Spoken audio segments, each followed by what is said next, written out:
In July of 1683, the attention of European courts turned with alarm toward the Danube River. The city of Vienna stood as the easternmost bulwark of the Holy Roman Empire and the residence of the Habsburg Emperor. To the Ottoman Turks, this fortified capital was known as the Golden Apple.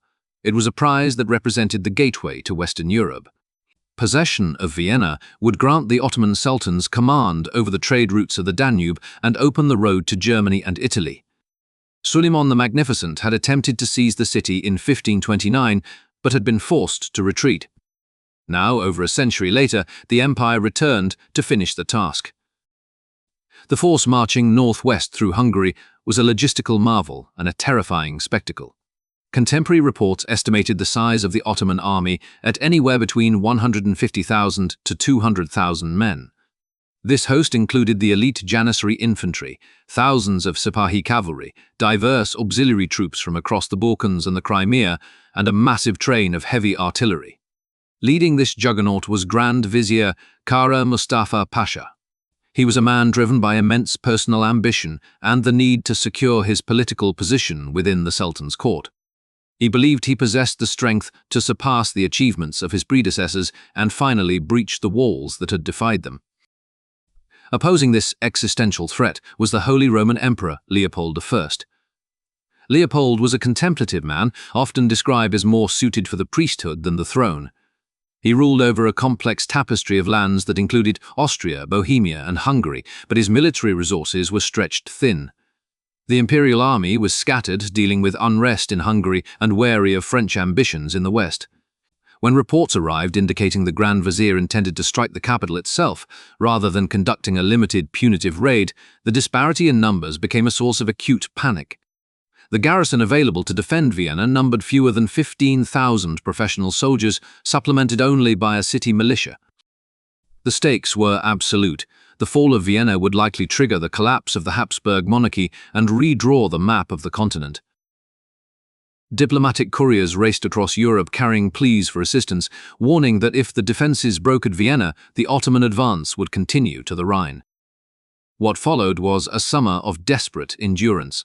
The conflict brought together kings and viziers, engineers and miners in a brutal contest of wills. It would culminate in a battle involving the largest cavalry charge in the history of warfare. But before the relief armies could assemble, the city had to withstand the siege of suffocating intensity.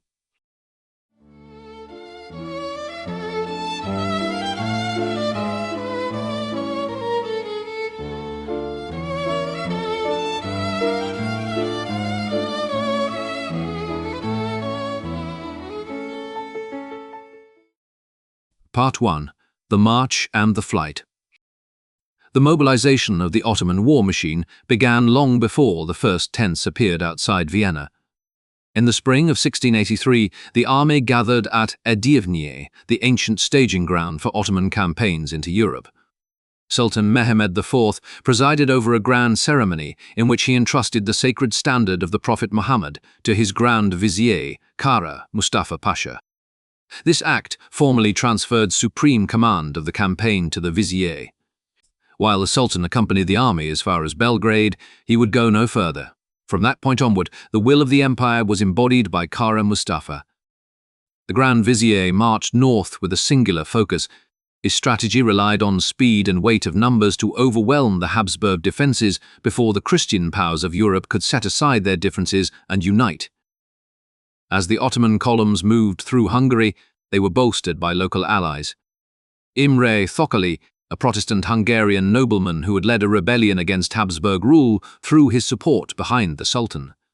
Thököly saw the Ottomans as a necessary counterweight to the religious intolerance and centralizing efforts of Vienna.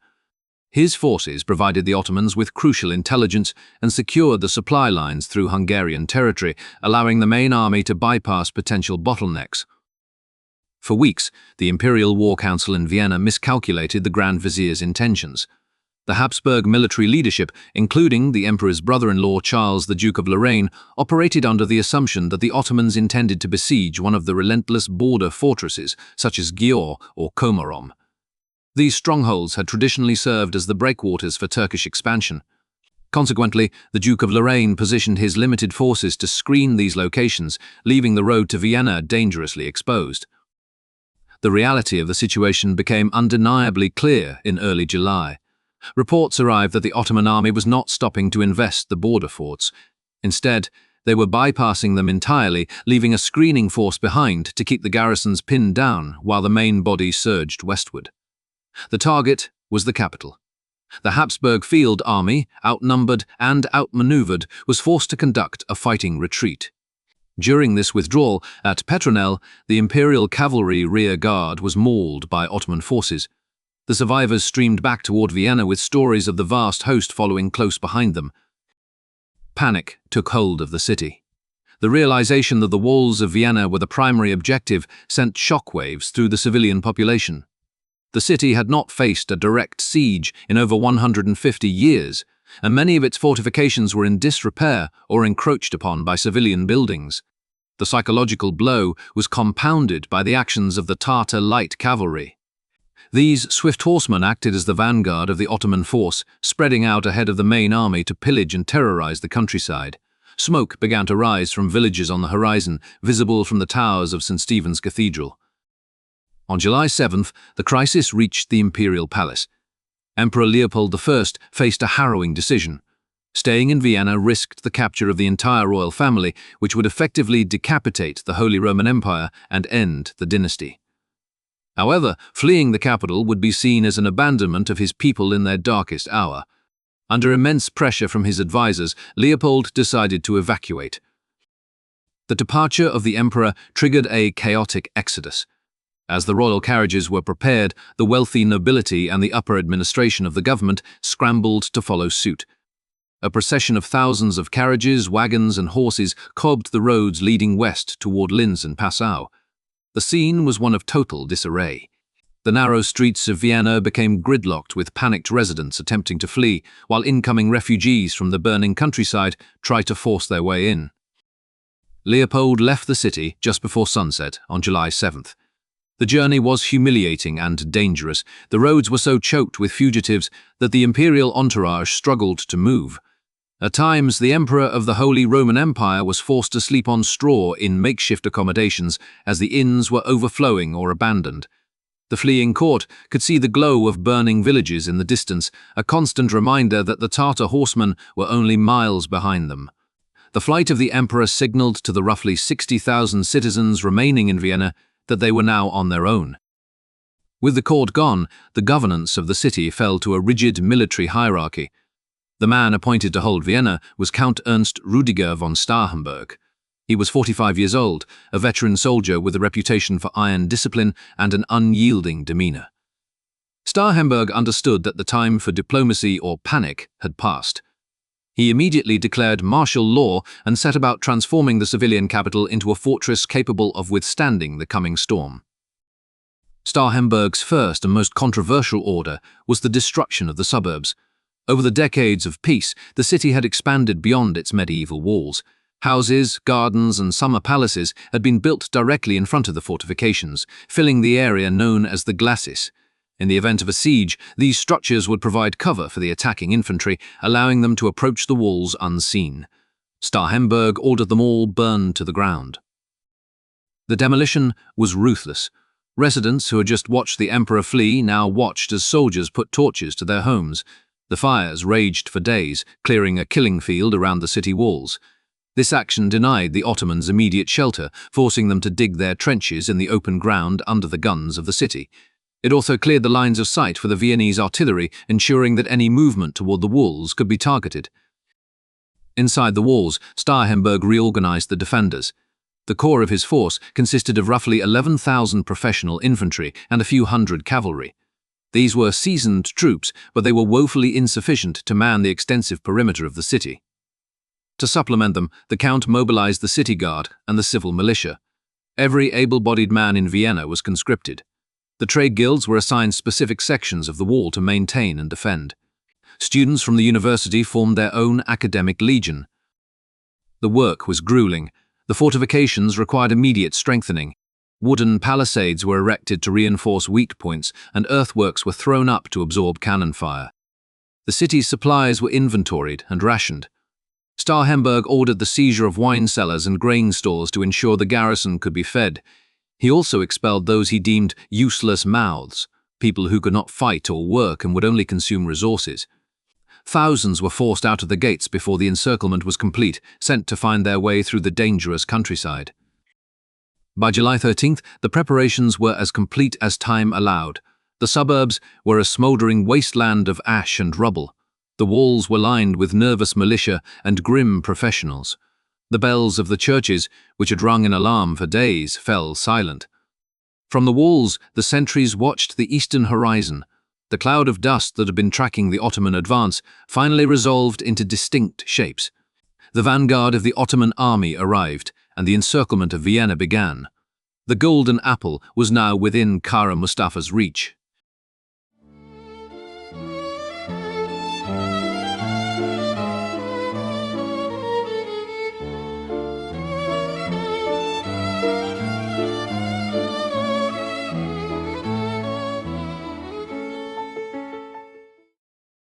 Part 2. The City of Tents.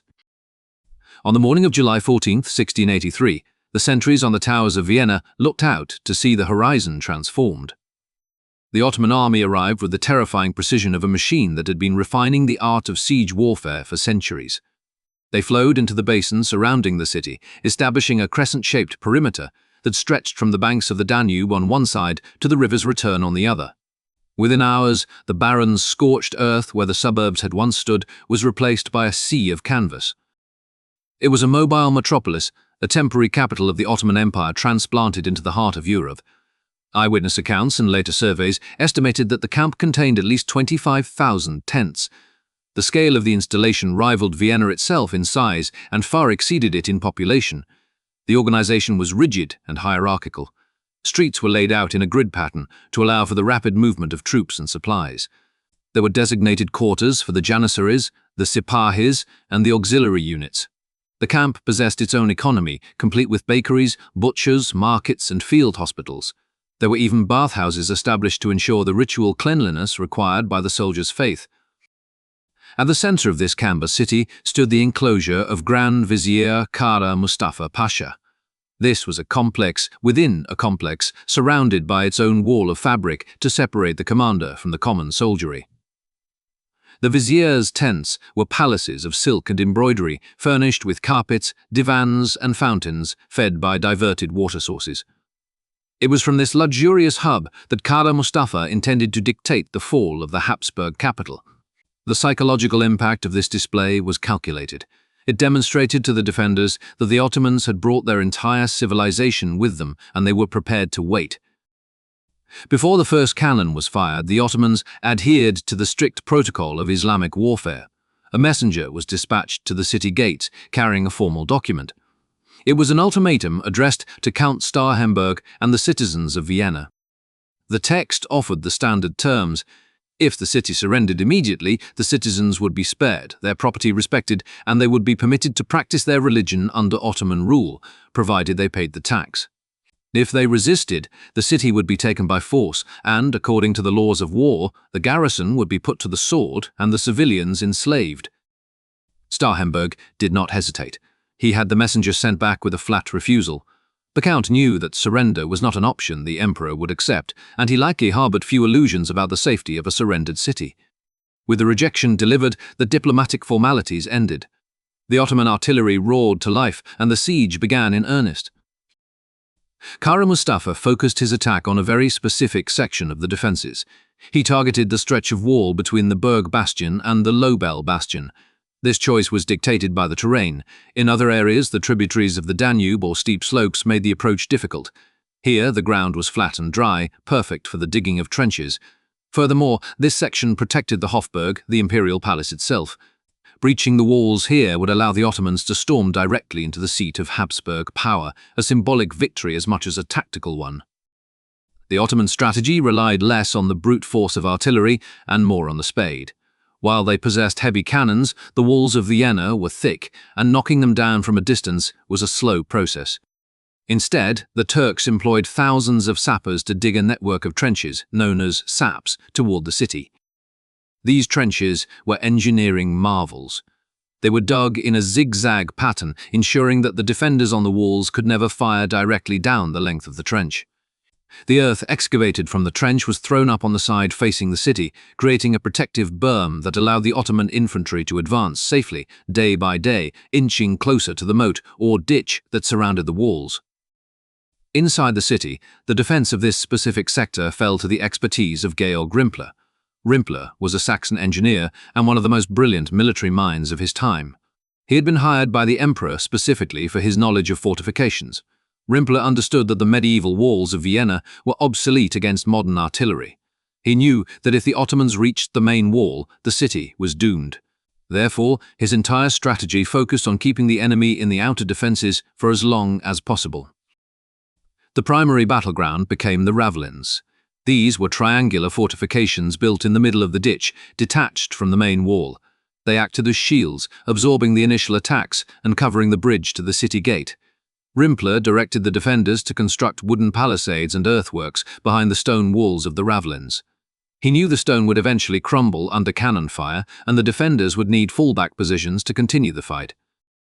However, the greatest danger came from below.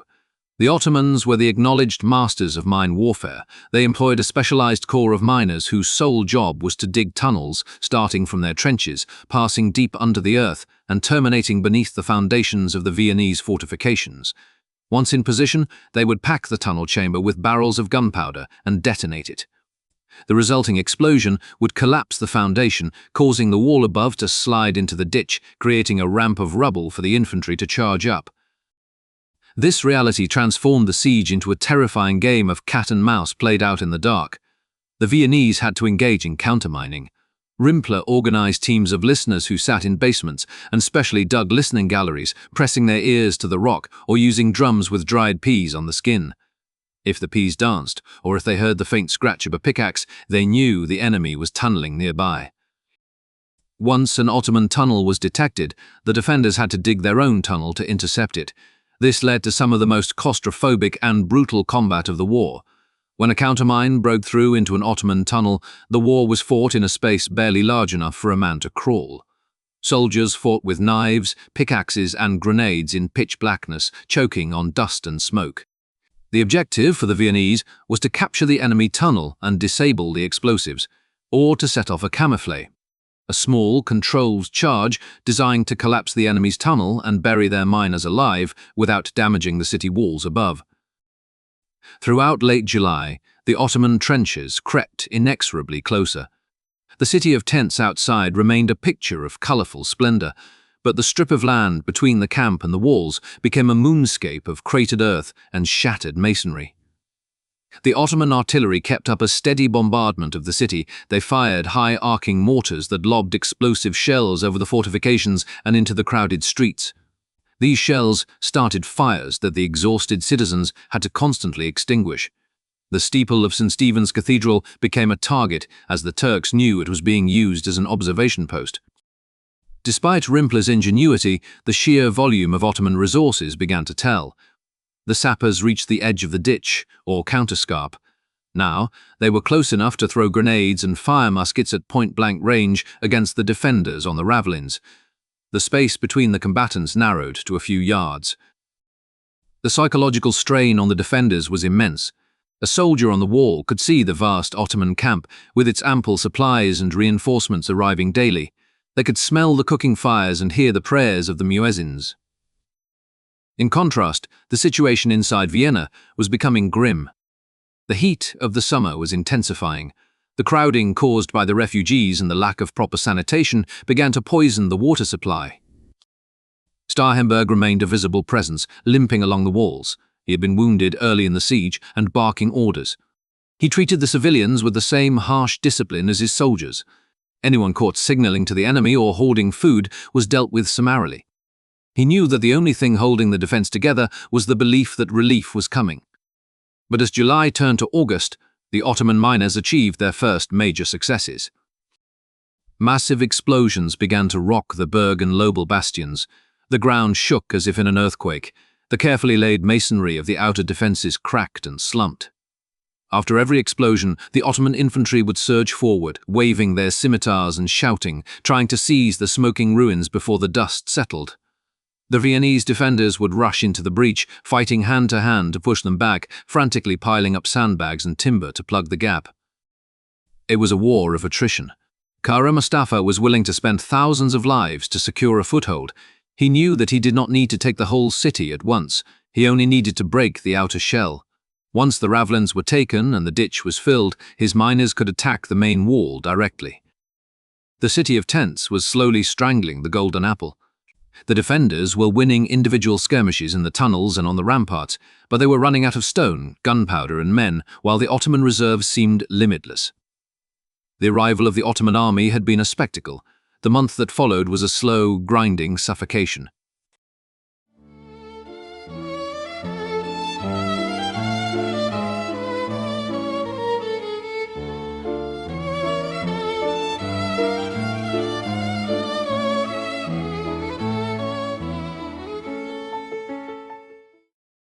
Part 3. The Month of Crisis. By August of 1683, the Siege of Vienna had shifted from a contest of maneuver and engineering into a grinding test of biological endurance. The summer heat descended on the Danube basin, baking the stone walls and the thousands of men and animals trapped behind them.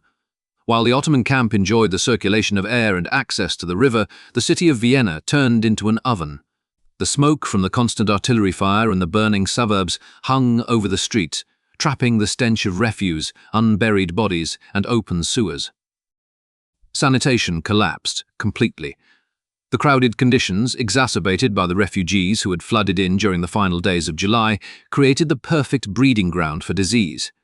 Dysentery, known at the time as the bloody flux, began to tear through the population. It struck the wealthy and the poor with equal ferocity. The hospitals were overwhelmed, and the dead were piled in cellars or buried in shallow mass graves that further contaminated the soil. Even Count Starhemberg was not immune. The commander contracted the illness in the middle of the month. For several critical days, he was unable to walk or stand. Yet, refusing to relinquish command, he ordered his men to carry him around the defences in a litter so he could inspect the breaches and maintain morale. His presence remained the linchpin of the defence, even as his physical strength failed. Food supplies dwindled rapidly. The city authorities had seized livestock and grain at the start of the siege, but the consumption rate was unsustainable.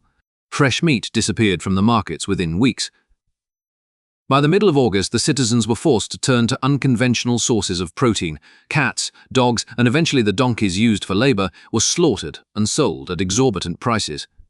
The water supply, fed by wells that were increasingly tainted by the sewage and the proximity of the graveyards, became a source of poison rather than life. While the city rotted from within, the Ottoman noose tightened around the fortifications. The focus of the attack remained the sector between the Berg and Lobel bastions. The Ottoman sappers had successfully pushed their trenches all the way to the edge of the ditch. The fighting was now a close-quarters struggle involving grenades, pikes, and muskets fought over piles of rubble. The defenders suffered a catastrophic loss in early August. Georg Rimpler, the brilliant engineer who designed the counter-mining strategy and the defensive earthworks, was inspecting a trench when he was struck by a stray shot. He was carried to a makeshift hospital, but the wound proved fatal. With Rimpler went the mastermind of the city's technical defense. His death left the remaining engineers and officers to improvise solutions against the relentless Ottoman tunneling teams. Without his guidance, the countermining efforts became less effective, allowing the Turks to plant their explosives with increasing frequency. On August 12th, the first major defensive line collapsed. The Ottomans detonated a massive mine beneath the Ravelin, the triangular island fortification that sat in the ditch protecting the main walls. The explosion shattered the stone facing and created a ramp of earth. Ottoman infantry swarmed up the debris. The Viennese defenders, stunned by the blast and choked by dust, fought desperately to hold the position, but they were overwhelmed by sheer numbers. The capture of the Ravelin was a turning point. It gave the Ottomans a secure platform in the middle of the ditch. They could now bring their heavy guns forward to point-blank range and batter the main city walls directly. The loss of the Ravelin exposed the main wall to the full fury of the Ottoman miners. The Turkish strategy was to widen the breach to the point where their cavalry could ride into the city alongside the infantry. They concentrated their efforts on the Berg bastion and the Lobel bastion. Day after day, mines were detonated, shearing off the faces of the bastions.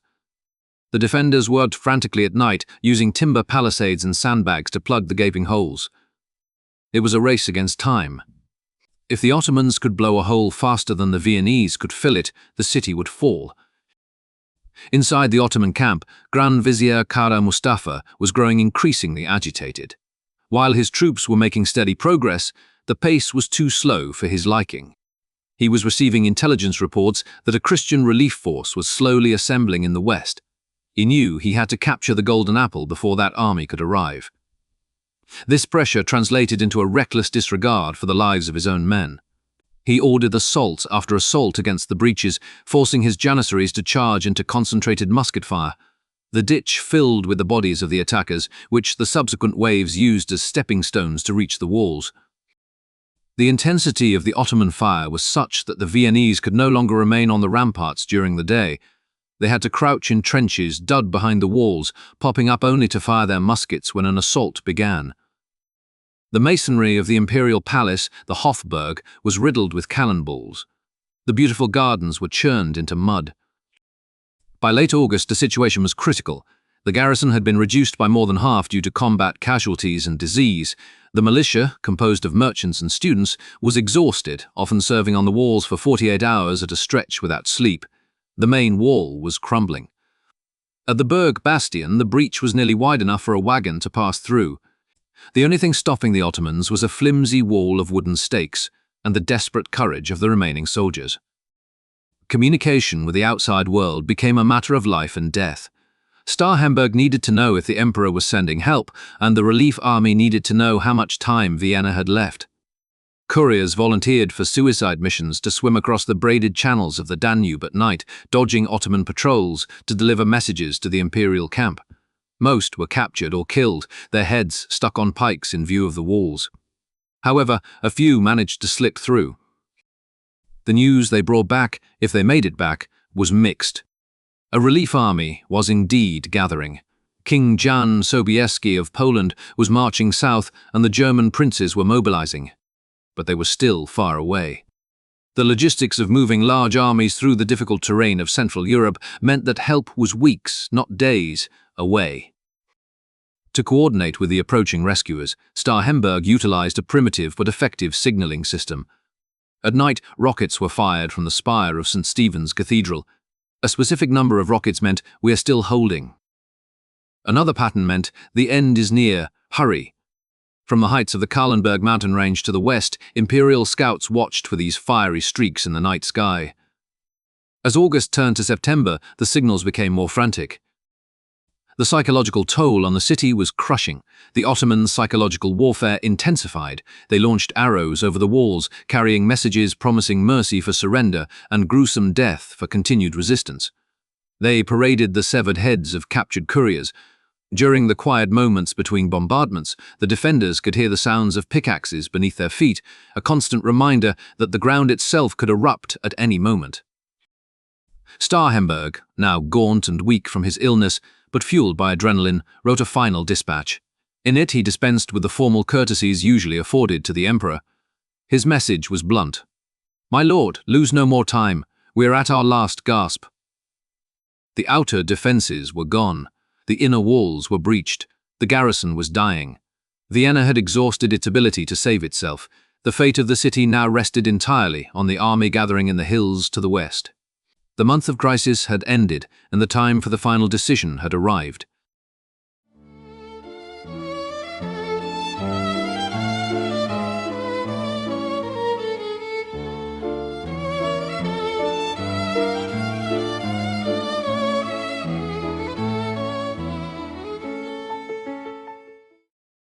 Part 4. The Relief Force Assembles. While the defenders of Vienna were fighting for their lives in the subterranean dark, a diplomatic and military miracle was taking shape across the borders of the Holy Roman Empire. The relief of the city required a coalition that transcended the usual petty rivalries of European politics. The architect of this unity was Pope Innocent XI. Understanding that the fall of Vienna would leave Italy exposed, the Pope emptied the Vatican treasury, sending massive subsidies to the Emperor and the King of Poland to fund their armies. It was this financial lifeline that allowed the disparate forces of Christendom to mobilize. The centerpiece of this relief force was Jan Sobieski, the King of Poland and Grand Duke of Lithuania. Sobieski was 54 years old, a man of immense physical bulk and legendary reputation. He was one of the few commanders in Europe who had extensive experience fighting the Ottomans. Years earlier, at the Battle of Chocim, he had crushed a Turkish army, earning him the moniker the Lion of Lechistan among his enemies. Sobieski viewed the Ottoman advance as an existential danger to Poland. In a treaty signed earlier that year, he had pledged to come to the Emperor's aid if Vienna were attacked, just as the Emperor had pledged to aid Krakow. Sobieski departed Warsaw in mid-August. He left the slow-moving main body of his infantry behind and rode ahead with his elite cavalry, driving them hard to reach the Danube. The urgency was absolute. The Polish king knew that time was the one resource the defenders did not possess. His route took him through Silesia and Moravia, gathering reinforcements as he went. By the time he reached the Danube River near Tallinn, roughly 20 miles upstream from Vienna, the components of the relief army were finally coming together. The gathering at Tull in early September was a spectacle of military diversity. The imperial forces were there, led by Charles, the Duke of Lorraine. They were joined by the armies of the German principalities. The electors of Bavaria and Saxony arrived with their own contingents, along with troops from Franconia, Swabia, and Hanover. In total, the relief force numbered nearly 75,000 men. It was the largest multinational army Europe had seen in a generation. The command structure of this coalition was delicate. In theory, Emperor Leopold I should have led the army to relieve his own capital. However, Sobieski had made it a condition of his arrival that he would not serve under anyone else. If the King of Poland was present, he would command. The Emperor, having fled to Passau, was advised by his councillors to stay away to avoid a diplomatic incident. This left the operational command in the hands of Jan Sobieski and the Duke of Lorraine. The meeting between Sobieski and Charles of Lorraine at Stetteldorf Castle became a pivotal moment in the campaign. The two men were studies in contrast. Sobieski was flamboyant, dressed in the rich, Oriental-influenced fashion of the Polish nobility, confident to the point of arrogance. Charles of Lorraine was quiet, unassuming, and dressed in a simple grey coat that made him look more like a common soldier than a duke. Yet, Charles possessed a brilliant tactical mind and a total lack of ego. He voluntarily ceded supreme command to the Polish king, prioritizing the salvation of Vienna over his own status. This cooperation ensured that the coalition would fight as a single, unified entity rather than a disjointed collection of allies. The Council of War faced a critical strategic decision regarding how to approach the city. The Ottoman army was encamped in the basin south and west of Vienna. The standard military thinking suggested a march through the flat terrain to the south, which would allow for easy movement of cavalry and supplies. However, this would force the relief army to cross several rivers under the eyes of the enemy and engage the Ottomans on ground of Kara Mustafa's choosing. The Duke of Lorraine and Sobieski chose the bolder, more difficult option. They decided to march their army through the Vienna woods, the Wienerwald. This was a range of rugged, forested hills that formed the northern boundary of the Vienna basin. The terrain was steep, thick with old-growth forest, and possessed few roads capable of handling an army, let alone heavy artillery. The calculation was that the Ottomans would never expect a massive relief force to emerge from such difficult ground. By crossing the woods, the Allies could seize the heights of the Kahlenberg and the Leopoldsberg, the mountain ridges that overlooked Vienna. From there, they would have the high ground and could charge down into the Ottoman camp. The march through the Vienna woods began on September 9th. It was a logistical nightmare. The late summer heat was sweltering, and the forest tracks turned into choke points. The infantry had to hack through undergrowth to widen the paths. The artillery proved to be the greatest burden. The heavy cannons sank into the soft earth or became wedged between trees. In many places the horses were useless, and the soldiers had to unhitch the teams and drag the guns up the slopes using ropes and brute strength. The army moved in 3 columns. The Duke of Lorraine commanded the left wing with the imperial troops, hugging the Danube. The German princes commanded the centre. Sobieski and the Polish contingent took the right wing, which had the longest and most difficult route through the deepest part of the forest. The progress was agonizingly slow. Communication between the columns was difficult, and there was a constant fear that Ottoman scouts would discover them while they were strung out and vulnerable in the trees. Water became scarce. The ridges were dry, and the tens of thousands of men and horses quickly exhausted the few mountain springs. Soldiers drank from muddy puddles or resorted to chewing on leaves to moisten their mouths. Despite the exhaustion, the morale remained high. The soldiers knew they were marching to a decisive confrontation. As they climbed higher, the sound of the Ottoman heavy artillery battering the walls of Vienna grew louder, a constant drumbeat driving them forward. By the evening of September 11th, the vanguard of the relief army reached the crest of the Kahlenberg Ridge. The soldiers dropped their packs and looked down. The view was breathtaking and terrifying. Below them lay the vast basin of Vienna. The city itself was shrouded in smoke, the spires barely visible through the haze. Surrounding it was the immense Ottoman encampment stretching for miles, illuminated by thousands of campfires. It looked less like an army camp and more like a sprawling metropolis of canvas. From this vantage point, the Allied commanders could see the desperate state of the defences. The firing from the walls was sporadic and weak. They could see the Ottoman trenches gnawing into the city's perimeter. It was clear that Vienna could not survive another few days. Sobieski and the Duke of Lorraine also noticed something else. The Ottoman camp was undefended from the rear. Kara Mustafa had been so focused on the city and so dismissive of the idea that a relief army could navigate the woods that he had failed to fortify the heights. There were no major earthworks or redoubts facing the mountain. The Grand Vizier had committed the cardinal sin of siege warfare. He had failed to secure his own perimeter. On the night of September 11th, the Allied army camped on the ridge. There were no fires allowed to avoid giving away their specific positions, though the great size of the force made total concealment impossible. The soldiers tried to sleep on the rocky ground, listening to the priests saying Mass and the final preparations of the cavalry. The Polish king wrote a letter to his wife, Queen Marysienka, expressing his confidence but acknowledging the scale of the challenge. Down in the valley, the Ottoman drums beat through the night, preparing for what Kara Mustafa hoped would be the final assault on the city. He refused to believe that the force on the hill was the main army, convinced it was merely a small detachment. The stage was set. Above, 75,000 men were poised to descend. Below, the Grand Vizier remained fixated on the prize he had spent 2 months destroying. The sun was set to rise on September 12, 1683, bringing with it the battle for the Golden Apple.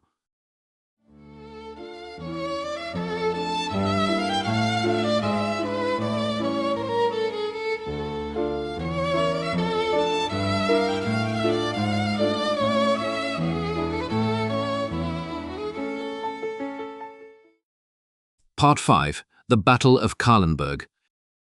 The sun rose over the Kahlenberg Ridge on the morning of September 12, revealing a sight that the Ottoman commanders had refused to believe was possible.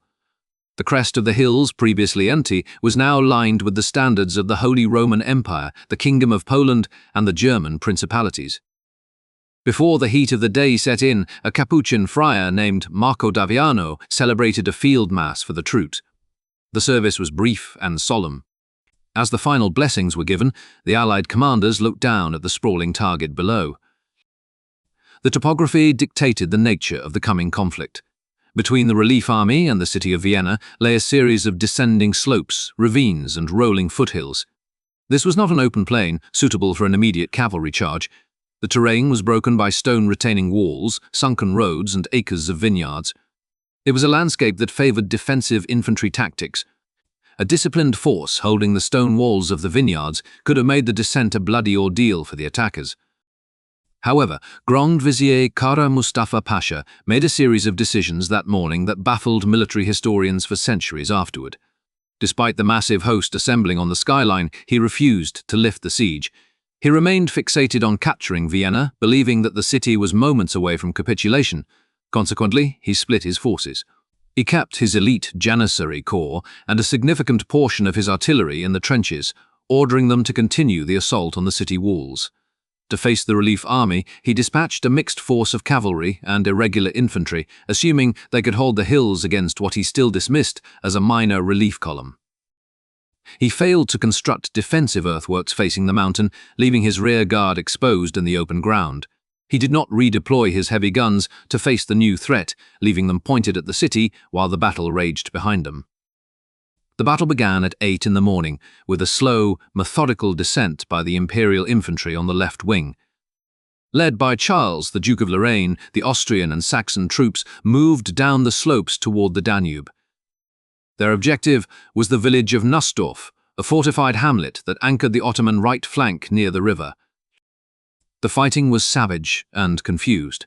The Ottoman troops, using the vineyards for cover, fired from behind the stone terraces.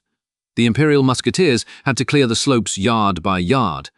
It was a soldier's battle, fought in the stifling heat among the grapevines. The Duke of Lorraine, displaying the cool professionalism that defined his career, coordinated the advance of his infantry with field artillery. As the Austrians pushed forward, they dragged light cannons with them, blasting the Ottoman skirmishers out of their positions. By mid-morning, the Imperial forces had stormed Nussdorf.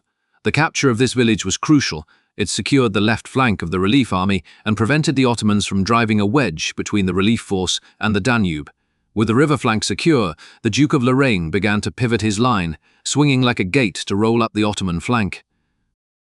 In the center, the German troops commanded by the Prince of Waldeck and the Elector of Bavaria began their own descent. They faced similar difficulties with the terrain. The ravines broke up the formation of the units, forcing officers to constantly stop and reform their lines. The Ottoman resistance here was fierce but disjointed. The Tartar cavalry, so effective in open raids, found themselves unable to maneuver effectively in the confined spaces of the vineyards. They launched harassing attacks, riding out of the smoke to fire arrows and muskets before retreating, but they could not stop the inexorable heavy infantry advance. On the far right wing, the Polish contingent was still moving into position. The Poles had the longest distance to march, traversing the rugged terrain of the Vienna woods to reach the southern end of the battlefield. Their progress was slow, hampered by the dense forest and the difficulty of moving their horses through the undergrowth. For much of the morning, the battle was fought almost entirely by the Austrian and German infantry, while the Poles struggled to reach the starting line. By noon, the Allied army had cleared the foothills and reached the edge of the plain. The heat was now intense. The soldiers had been marching and fighting for hours without water. The dust kicked up by the combat coated their throats and obscured their vision. The commanders called a halt to the advance.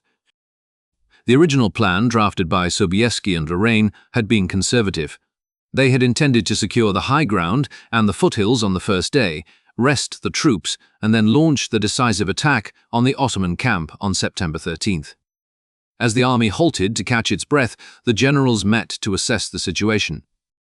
From their new vantage point, they could see into the heart of the Ottoman position. What they saw changed the plan. The Ottoman defense was crumbling.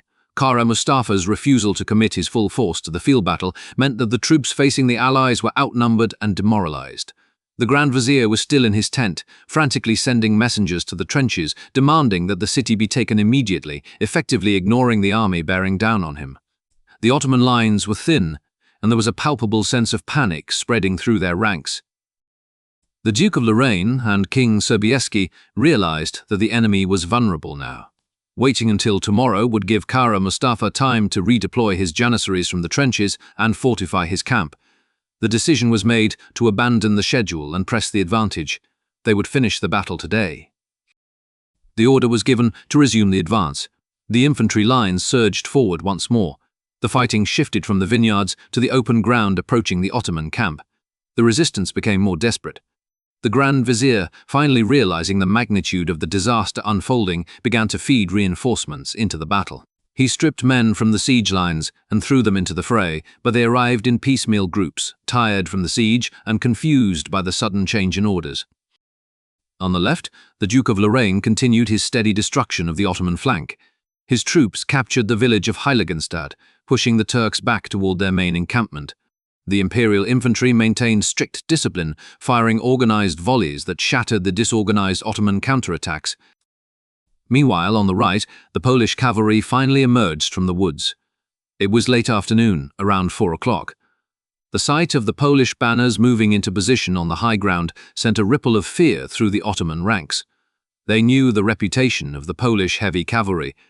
Kara Mustafa tried to organize a new defensive line to face this threat, but his army was already engaged in a losing battle on the other two fronts.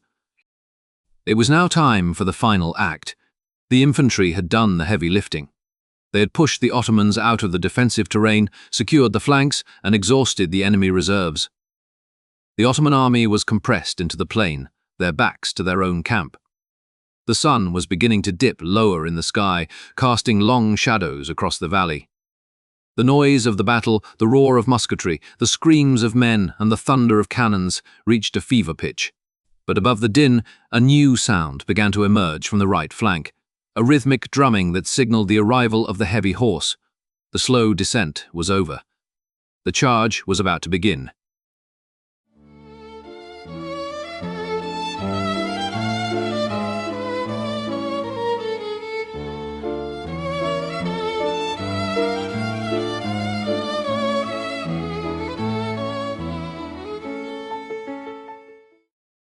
Part 6.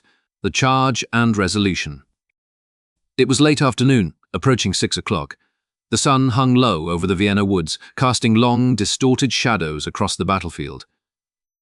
The infantry fight had raged for nearly 12 hours, leaving the plain littered with the debris of war and the air thick with the smell of black powder and sweat. The Ottoman army, though battered and pushed back, still held its formation in the center. Kara Mustafa Pasha remained defiant, seated on his charger beneath the banner of the Prophet, surrounded by his household guard and the remaining Sipahi cavalry. He believed that nightfall would save him, allowing him to regroup and crush the exhausted Austrians and Germans the following morning. But the Grand Vizier had lost track of the right flank. While his attention was fixed on the Duke of Lorraine's infantry, the Polish cavalry had finished navigating the treacherous woodland paths. They emerged from the tree line of the Vienna woods in a solid, glittering mass. King Jan Sobieski rode to the front of the formation. He was dressed in a blue kontus, a traditional Polish noble coat, over his armor, and he carried a commander's baton. Behind him stood the largest cavalry force ever assembled in the history of European warfare. 18,000 horsemen were arrayed in 4 distinct lines. The great density of the formation stretched for nearly 3 miles across the hills. At the tip of this spear were the winged hussars. These were the elite heavy cavalry of the Polish-Lithuanian Commonwealth. They presented a terrifying silhouette. Riders wore plate armor and animal pelts, leopard, tiger, or wolf, draped over their shoulders. But their most distinctive feature was the wooden frames attached to the back of their saddles. These frames held rows of eagle or ostrich feathers that arched over the rider's head. When the horse broke into a gallop, the wind rushing through these feathers created a loud, clattering roar, a sound designed to unnerve enemy horses and terrify infantry. They carried hollow lances nearly 20 feet long, significantly longer than the infantry pikes they would face. Sobieski signaled the advance. At first, the movement was slow, a walk that preserved the energy of the horses. The ground shook rhythmically as 72,000 hooves began to beat against the earth. The Ottoman troops in the valley looked up to see a wall of metal and beast descending upon them. As the slope leveled out, the walk turned into a trot and then a canter. The discipline of the hussars was absolute. They rode knee to knee, a solid wall of iron. When they were within striking distance, the order was given for full gallop. The impact of 18,000 heavy cavalrymen hitting the Ottoman line was cataclysmic. The hussars shattered the line. The long lances skewered the Ottoman infantry before they could get within range to use their scimitars. The kinetic energy of the charge threw men and horses backward, trampling the front ranks into the dirt. The psychological effect of the wings, the clattering roar mixed with the thunder of hooves, caused panic to ripple through the Ottoman army faster than the horses could ride. The Turkish left flank evaporated instantly. The Sipahi cavalry, light and mobile, tried to engage the Poles, but they were outmatched by the weight and reach of the hussars. The charge carried the Poles deep into the heart of the enemy position. They rode straight for the crimson tent of the Grand Vizier. Kara Mustafa watched his army dissolve. The discipline that had brought them from Edine to Vienna vanished in minutes. The Janissaries, realizing they were being cut off from their camp, broke ranks and fled. The sappers in the trenches, hearing the roar behind them, abandoned their posts and joined the rout. For a moment, the Grand Vizier tried to rally his personal guard, but the momentum of the Christian advance was unstoppable. Realizing the battle was lost, Kara Mustafa grabbed the sacred standard of the Prophet to prevent its capture. He gathered his personal treasury and the surviving members of his household, mounted a fresh horse, and joined the chaotic retreat toward Győr. He left behind his army, his reputation, and the siege. By sunset, the battle was effectively over. The relief army swept the Ottomans from the field. The Polish cavalry rode directly into the Ottoman encampment. The city of tents that had strangled Vienna for 2 months was now a ghost town, abandoned in the middle of dinner preparations. The soldiers of the relief army, many of whom had not eaten properly in days, found themselves standing in the midst of unimaginable luxury. The tents were filled with Persian rugs, silver plates, and chests of gold coins. Food was cooking on the fires. There were cages of exotic animals, including ostriches and parrots, brought along for the vizier's amusement. Tragically, in the panic of the retreat, the Ottomans had slaughtered many of their own prisoners and camp followers to prevent them from being liberated, leaving a grim scene amidst the opulence. King Sobieski took possession of the Grand Vizier's magnificent tent. He sat on the vizier's divan and wrote a letter to his wife, famously paraphrasing Julius Caesar. Venemus, vidimus, Deus visite. We came, we saw, God conquered. Inside Vienna, the realization that the siege was over came slowly. The defenders had heard the battle raging, but the smoke had obscured the outcome. It was only when the Ottoman firing stopped completely and the strange silence descended on the trenches that they dared to look over the shattered ramparts. They saw the Polish eagles and the imperial banners waving in the abandoned Ottoman camp. Count Starhemberg ordered the gates to be unbarred. The mound of debris and rubble that had blocked the entrance was cleared, and the commander of the garrison rode out to meet his rescuers. The meeting between Starhemberg and Sobieski was emotional. Starhemberg, pale and emaciated from dysentery, his uniform hanging off his frame, embraced the Polish king. The soldiers of the garrison, their faces blackened by powder and grime, wept openly as the relief troops marched in. The condition of Vienna shocked the liberators. The city was a wreck. Rubble piled high in the streets, the smell of death was everywhere, and the people were gaunt shadows of themselves. If the relief had arrived just a few days later, the city would almost certainly have fallen. The mines discovered under the walls were fully loaded with gunpowder, ready to be detonated. The fuse had been lit, figuratively speaking, and Sobieski had stomped it out at the last second. In the days that followed, the immense spoils of the war were divided. The quantity of goods captured was staggering. Among the items found in the Ottoman camp were bags of strange, dark beans. Most of the soldiers thought it was camel feed and prepared to burn it. However, a Polish officer named Jerzy Franciszek Kucicki, who had spent time in Ottoman captivity and acted as a spy during the siege, recognized the beans. He asked for them as his reward. He used them to open the first coffee house in Vienna, introducing the habit of drinking coffee to Central Europe, a cultural legacy of the siege that survives to this day. While Vienna celebrated, Grand Vizier Kara Mustafa Pasha was riding south, a broken man. He retreated to Belgrade, trying to frame the defeat as a minor setback and blaming his subordinates for the failure. He executed several of his own generals in an attempt to deflect responsibility. However, the Sultan in Istanbul was not deceived. The loss of the army, the treasure, and the prestige of the empire was too great to forgive. On December 25, 1683, the Sultan's emissaries arrived in Belgrade. They found Kara Mustafa. The interaction was formal and quiet. The emissaries produced a silk cord, the traditional instrument of execution for high-ranking Ottoman officials. Kara Mustafa accepted his fate with dignity. He said his prayers, washed his hands and face, and then offered his neck to the executioner. He was strangled to death. His head was removed, then skinned. The stuffed skin was sent to the Sultan as proof that the deed was done.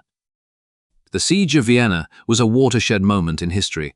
The casualties were horrific. The Ottomans lost roughly 15,000 men during the battle and tens of thousands more during the siege and the retreat. The relief army suffered approximately 4,500 killed and wounded. The garrison of Vienna had been reduced from 15,000 to fewer than 5,000 operational soldiers. But the geopolitical consequences far outweighed the numbers. The victory at Kahlenberg halted the Ottoman expansion into Europe for good. The empire would remain a formidable power for centuries, but it would never again threaten the capitals of the West.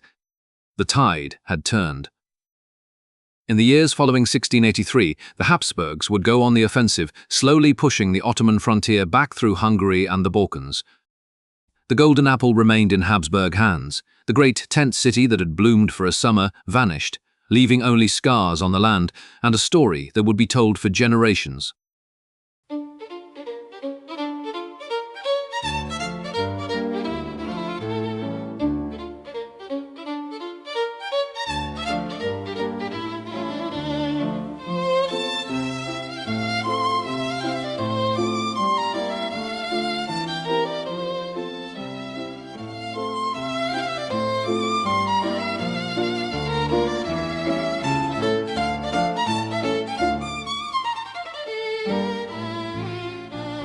This podcast was entirely produced by Andrew Scott.